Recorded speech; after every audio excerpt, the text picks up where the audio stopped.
Hi, Hi, how are you, Zimmy? I'm good. How are you? It's like finally nice to meet you. I feel like I've developed so many like social media relationships, and then like actually seeing people and talking to them is very, very nice. Absolutely. So, Zimmy, obviously you are the expert of yourself. So, I'd love for you to just give us a nice introduction about yourself and also your journey to being where you are at now, which is at American Ballet Theater. Yeah, of course. Well, my name is Zimmy Coker, and I'm 22 years old, and I'm in the Corps de Ballet with American Ballet Theater, my dream company, since I was 13.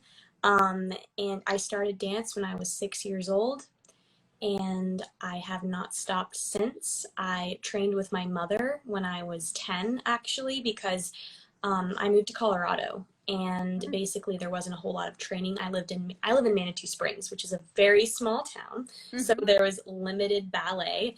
And I asked my mom to teach me, and she did. And I auditioned for a summer intensive in Denver, in Colorado, for American Ballet Theater, and I got in.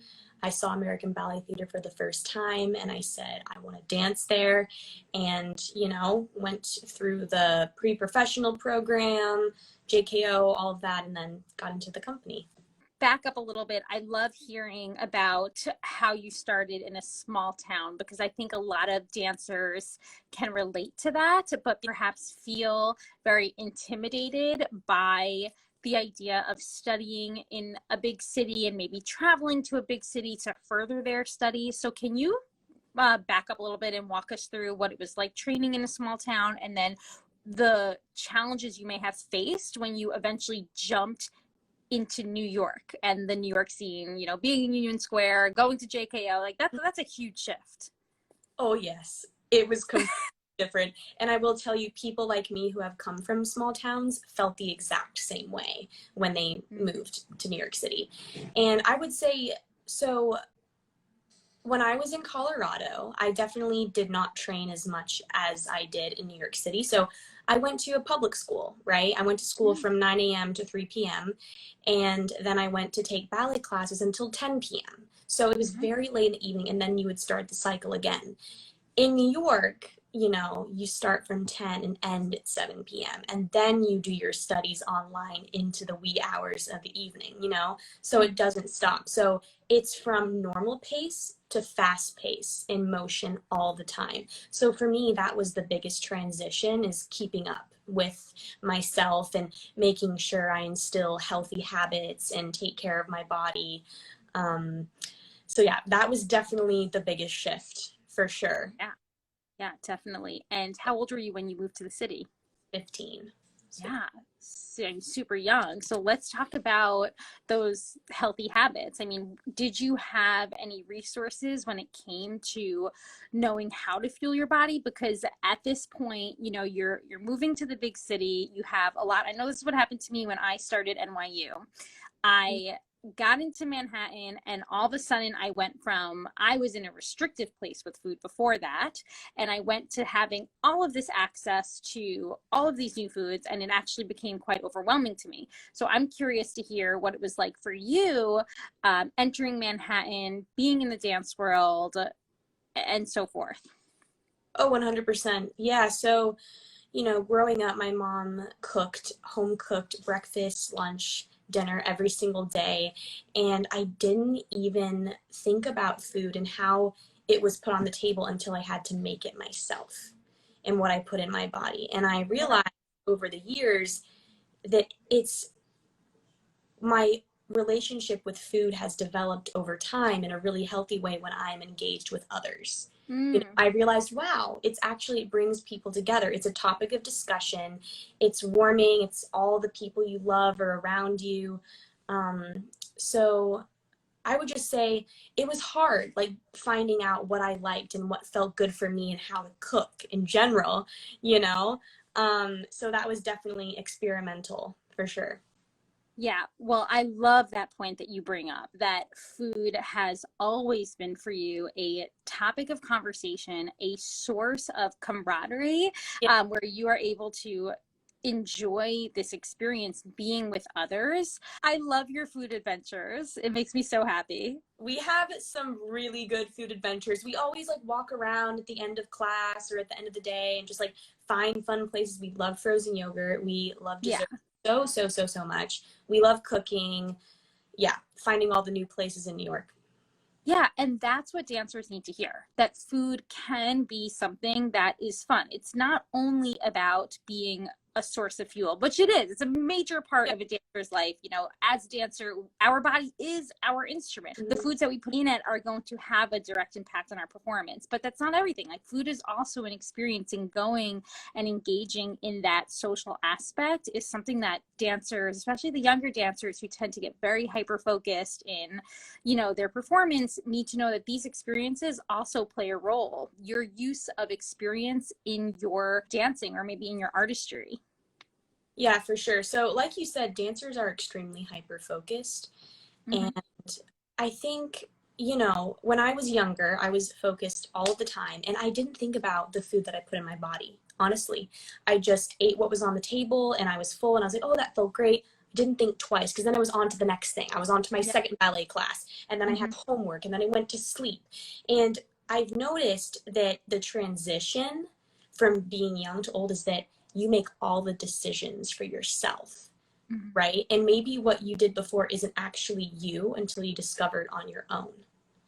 You know, so when you're older, you're a little bit more comfortable and you're dancing in your body.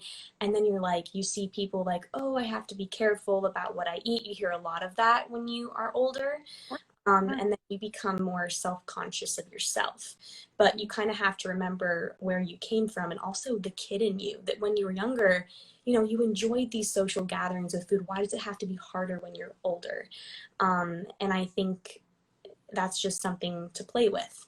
Oh my gosh, I love that so much. First of all, I have a 4.5-year-old at home, and if there's anyone who has taught me about rebuilding my own relationship with food, it is my son, and eventually my daughter. She's only 10 months old now, but seeing his love for specifically like dessert reminds me that it's not just this concept, because sometimes as adults I very often hear like, oh, they're kids, they can eat anything. But the truth is, the same should be for adults, the same should be for dancers, because when we have that inclusive mindset rather than that exclusive mindset, we can enjoy foods more. We're more likely to eat mindfully.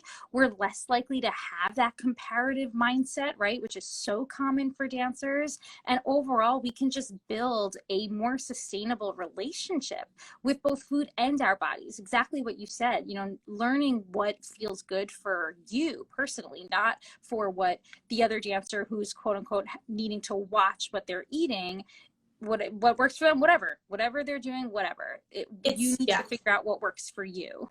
Oh, it's so individualized. I mean, I think about, you know, if you think about your thumbprint, you are the only person that has that thumbprint in the world, right? Yes. Your eating patterns are the same. You just have no idea what your cravings are that day. And a lot of the time dancers think about, oh, I have to eat this and eat this at this time of day and all the time. But the thing is, your body is always changing. Sometimes it's really dehydrated and you need water and you're like, I need protein. And I think that we get so obsessed about following trends and what to do, we don't know that it's actually healthy for us. Such a good point. The idea that we are human and we're not robots, and we ebb and flow, whether that's our hunger cues. Some days we might feel hungrier than other days. We might feel thirstier than other days. Some days might be a day where we need to focus on recovery. Some days might be a day where we need to focus more on like topping off our glycogen and topping off our energy stores. So there's so many nuances, and it's so much more complex. And what we need to focus on is not necessarily what the trends are, not necessarily what like diet culture is, the messages diet culture is sending us, but in fact what feels good for our personal body or our fingerprint, which was beautiful. I love that. Yeah, no, our regimen, we shouldn't think about like there's a specific diet for sure. Yeah, you know, think about like ancestors, you know, some days they traveled so much and they have to eat so much to have this energy and obtain more calories, and some days you're just not going to be exercising as much, so you're just not going to be as hungry. And on the days you're exercising, that's when we blame ourselves, like, why am I so hungry, why am I eating more? But it's because you you're dancing so much, you need to fuel yourself. For the dancers listening, even it can go both ways. You know, we could have days where we're not moving as much and then our body is playing catch up. You know what I mean? And it's catching up on perhaps a week long of, I'm sure you experience this when you guys dance during when you're in season. Sometimes it's probably, it could even be harder to get in as much as you need when you are going from like classes and rehearsals. Oh, it is. You know what I mean? It is a little bit regimented during those times. So perhaps when you're off, it might be more of your body playing catch up. I already knew you were going to say this before, that on my days off, I sometimes have to eat more than when I'm dancing. Because when you're dancing mentally, like, you're thinking of the show. You're thinking, oh no, I have to do this. I have to run to this rehearsal. And you have no time. On those days off, I always sometimes just have to fuel myself and eat more. And then I'm like, wow, I am pumped and ready for this week. I think the bottom line here, Zimmy, is that dancers need to give themselves grace and not be so obsessed with regimen, and know that our bodies are not robots. You know, one thing with dance is that we sometimes feel or see ourselves as being like superhuman. And I think that it's important to just stay more grounded and stay level and realize that every day is going to be different. We're going to feel differently one day from another day. I completely agree. And, you know, as dancers, we are perfectionists with our minds and our bodies. And at the end of the day, it's just, you know, it's really nice to treat yourself and to remember that you are a normal human being, just like anybody else. And I think that that improves your performance as well, when you're balanced, when you're healing your body. Absolutely. Zimmy, let's talk about body image. A lot of dancers struggle with whether it's internal messaging that they feel in regards to what about their own body, or maybe it's actually receiving commentary that's causing them to second guess how their body looks. How have you been able to maintain a balanced approach with body image in the studio? Yeah, so I mean, we look in the mirror all day, right? That's really tricky. Remembering why you dance in general, it's because it's what you love to do. And I think that we tend to forget that. We think about all the other things like the aesthetics, what we look like, the lines, the perfection, and then we kind of disorient ourselves and get caught up in that instead of the actual dancing. It sounds like what you're able to do is stay focused on your abilities of your body in dance rather than just solely focusing on the aesthetic of your body and how you're looking in the mirror. I mean, listen, granted, those thoughts are obviously coming in because we are in front of a mirror 24/7, and the very nature of our art means we have to assess every line that we're making in the mirror. But it sounds like you are able to utilize more appreciation for what your body is actually able to do in class. Oh yeah, appreciating your body. You know, we physically aren't like made to do ballet. If you think about it, like our hips are not meant to rotate like 180 degrees or go all the way up here or jump into the air. You know, and what we do is remarkable. And I think that we tend to forget that, and we are very, very hard on ourselves. And I think that also it's maturity. When you're younger, you are trying to obtain perfection because you want to become a professional dancer. That is everybody's dream as a dancer. And once you get up there, I have noticed that as I'm older, I'm a little bit more comfortable with my dancing and with myself, which makes it a lot easier in my head of the goals I'm trying to make for myself. And in the end, I just remind myself it's all about balance. When you're mentally happy with yourself, your dancing, it shows, you know, when you're and just being patient. That's one thing that I've really learned, just being patient with yourself and taking a breath here and there when you're overwhelmed. And also, there are so many people out there, dancers, you know, we talked about having our own kind of, you know, our own thumbprint, right? It's the same with your routines, your habitual routines and your habits. And going forth with that and knowing that it's going to be different from other people's. And I think it's very difficult, you know, with social media and a lot of other people saying their perspectives, because we now have a million perspectives that we're looking at, that it's kind of confused. And how do you make your own? You know, so you have to really make sure, feel it through and what feels good for you, intentionally doing that. Right. And the same goes for your artistry as a dancer. I would imagine finding your own, even just portraying a character on stage. You know, what makes you different as Zimmy portraying one character versus another dancer in the company portraying the same character. That's what builds diversity, and that's what builds depth as part of the company, which is interesting to think about when we're thinking about the core, right? Because the core at the end of the day needs to find unity and work together, but at the same time you want to keep a level of your own self as well, because that's what also brings depth into a performance. Yes, and that's how you become more relatable to the audience as well. Yeah. In my opinion, saying that, oh, there are so many different people. They all don't look the same. They all don't act the same. Mm-hmm. You know, so we want ballet to be as relatable as possible to the public. That's why we perform. We want to move people. We don't want people to see, you know, the same thing every single night. And that's what's also so enjoyable about like live performance, like actually like seeing mistakes, because we are human, you know. And some of the best shows that I've been to are when there are mistakes, because I'm like, I see the creativity in people, you know.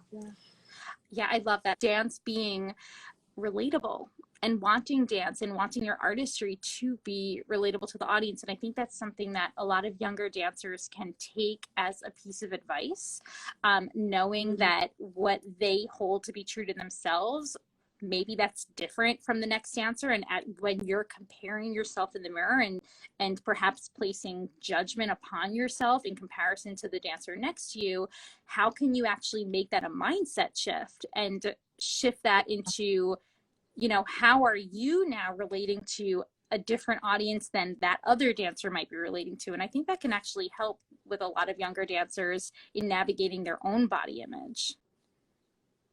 Yes, 100%.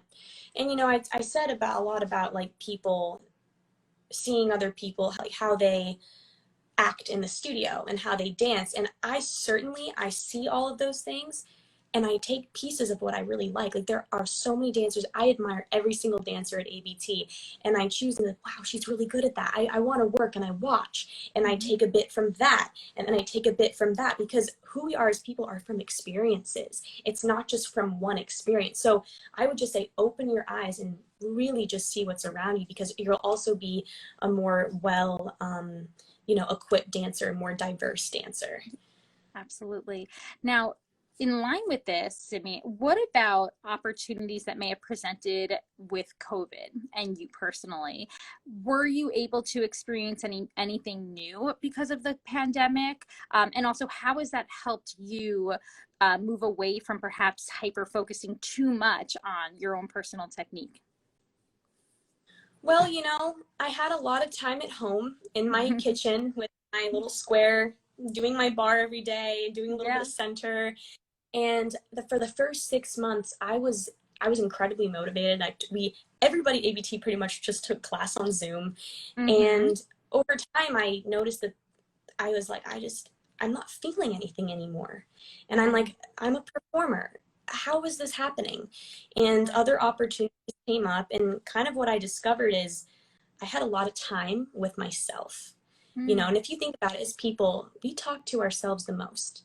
Out of anybody that you encounter throughout your day, you are the person you talk to the most. And I had an epiphany, if you will, that I need to be the best person for myself, the kindest person to me, because at the end of the day, I want to be good for everybody. I want to be happy. And the conversations I have in my head, you know, what you put out there really does come true. So I had this epiphany that I want to be more positive with myself. And I kind of have been bringing that into the studio and like freelance projects. And it's been really amazing. And I think that one thing I want to continue with that is bringing it to ABT, and throughout the year when we actually are working like all day, every day, just being kinder to myself, like noticing the thoughts that arise, the negative thoughts, and fixing them faster. Whereas when we're just like grinding all the time, we just think, oh, this, we're quick to judge, right? So I'm learning not to be too quick to judge with myself personally. Yes. Oh, I love that. That is such great advice for younger dancers and dancers, whoever's listening out there. If you're thinking to yourself, okay, well, how do I actually do that? How do I go about now transforming negative or even just unhelpful thoughts in my mind? One of the first steps I usually suggest is to honestly go to Pinterest and look for some positive affirmations. Yeah. Even if you don't necessarily believe these affirmations quite yet, it's almost like you need to have them in your vision, have them in your clear vision, whether that's like on post-it notes, whether that's in your notes app, whether it's a screen on your phone, so that you can constantly be reminded. The more we're reminded, then the easier it becomes to create and build this self-talk, Zimmy, that you're talking about, that I think as you get older and into your professional career, it might be easier to do than if you are a student who, like you said, is a bit more bombarded with the comparisons and the worry of getting into a company and succeeding in their career.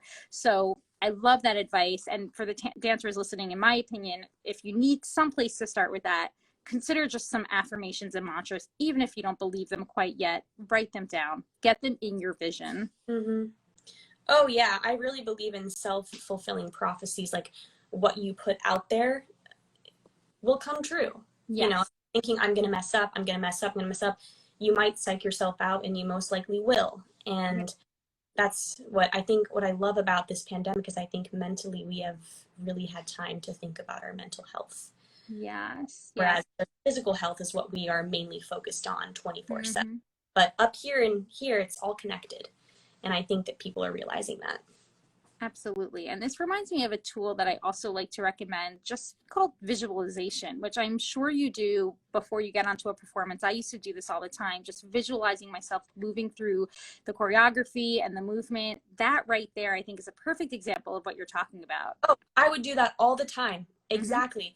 And I would say to myself, if I'm feeling, oh, my body is so tired, I'm like, my body is tired, but I know that I can do it. Yeah. And I'm going to drink water. I'm going to fuel myself. You just have to talk to yourself, Mm-hmm. you know, because no one else knows your issues. Only you know your issues and you know how to fix them. You can't get that from any outside help. Only you can do that.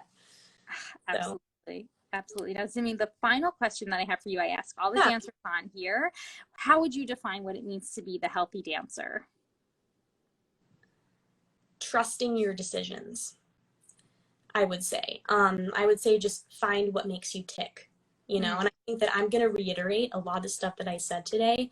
Just don't be like anybody else. Be like you. You know what feels good, what makes you happy, why you wake up in the morning. Having a cup of coffee makes you feel good. And I know this is like a food related topic. And if you're like, I really want like a pastry, have a pastry, enjoy it. right, Um, right. I also will say life is very, very short and enjoy it while it lasts. Yeah. So, Oh, thank you so much. That was beautiful. You have given us such helpful advice that I honestly haven't gotten on here before, which I think is invaluable. Thank you so much.